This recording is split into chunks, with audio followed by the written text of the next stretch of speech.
I'm sitting in the Orwell Archive at University College London.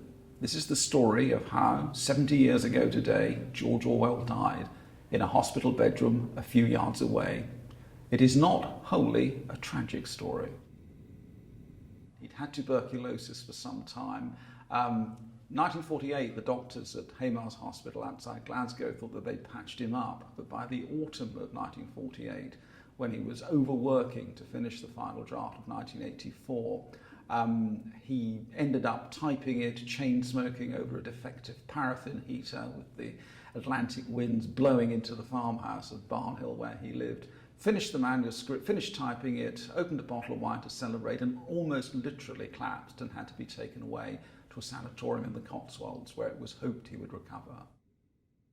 We know that Sonia visited him while he was staying in the Cranham Sanatorium in the Cotswolds, and we know that they were becoming steadily more intimate because in midsummer he writes this very typical Orwell letter to his great friend David Astor, the editor and proprietor of The Observer.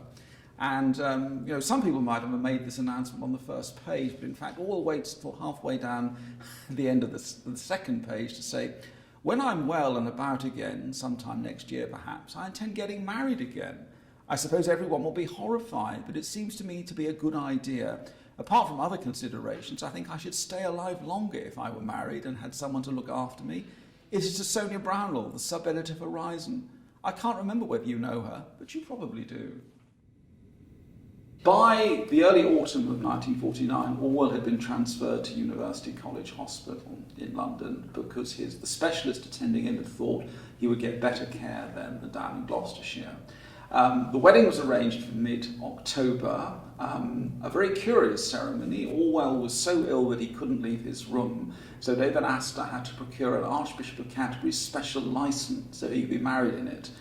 As far as I know, there's only one eyewitness account of the ceremony, and it was written by Janetta Key, as she then was, Sonia's great friend, who was then married to Robert Key, the journalist and broadcaster. Janetta writes, "When the wedding day came, Robert and I went together to the hospital. They were married by a clergyman who came into the room in clergyman's robes. David Astor was there. He was technically best man. He stood one side of George's bed. And Robert, who was technically giving Sonia away, stood with her on the other side of the bed. I was the witness. The room was small. It looked out on Gower Street. Apart from two bedside tables and a couple of chairs near the door, there was no furniture. Possibly one of us had taken some flowers, but the atmosphere was one of bleakness and touching sadness. I think I had tears in my eyes watching that ill, smiling face." The wedding party then, minus George of course, who was still lying in bed, went off to the Ritz to have a wedding breakfast. Rather grand affair. 8 filets de sole d'Antin, suprême de vin de la Ritz.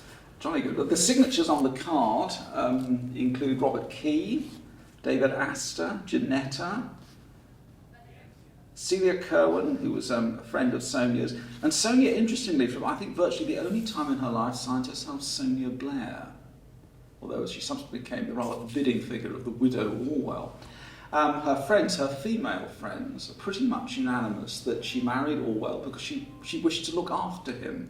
Janetta once said that it was all about being in control, although with the best possible motives, and that she did, as some of his doctors did, envisage a future for him where they could live very quietly in the country and she could attend to him and he could do a few hours work a day as what the medics called a good chronic, and she could keep the press and unwelcome attachments at bay. Orwell's friends are almost unanimous that he was very cheered up by getting married. Antohny Powel left a description of him sitting up in bed in the smoking jacket that he bought to be married in, with what Powell says was almost Epicurean air. Powell says that he was in some respects in much better form than I'd ever seen him. But there's a letter from Lise Lubbock, Cyril Connolly's girlfriend, from mid-November 1949, where she says, "Poor George has had a relapse." And I think after that, the writing was on the wall. By Christmas 1949, it was pretty clear that Orwell wasn't going to survive. He was visited on Christmas Day by his friends Malcolm Muggeridge and Antohny Powel. Muggeridge left this really sad diary account of Orwell talking to them about his time in the Spanish Civil War, and Muggeridge says, I think, all the time the smell of death was in the air like autumn in a garden.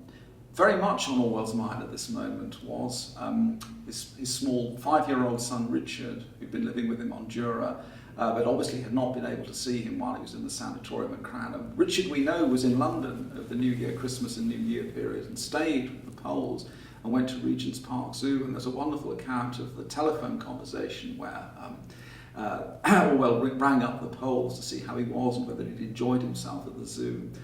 We know that Orwell got one Christmas present, at least, because there's this rather wonderful tie that Sonia gave him, silk, and I think it's got Burmese dragons on it, which is a nice touch, remembering Orwell's time in Burma in the Imperial Police Force in the 1920s.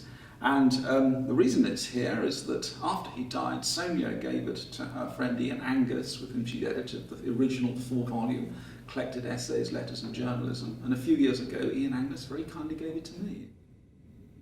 Sonia had been faithfully attending him during his last week, a week in which you can see that he was preparing for death because he'd had meetings with accountants and lawyers and had quite obviously been settling his affairs in order. Sonia had been suffering from a cold in that week and hadn't been her constant presence at the bedside, but she was there for most of the 20th of January and then went away early in the evening. The last of Orwell's friends to see him alive was the anarchist poet Paul Potts, who came in the evening. Orwell had been complaining that if he went to Switzerland, he wouldn't be able to get the brands of tea that he favoured to drink.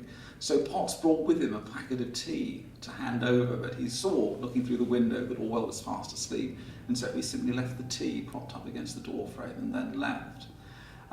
Orwell died sometime in the small hours.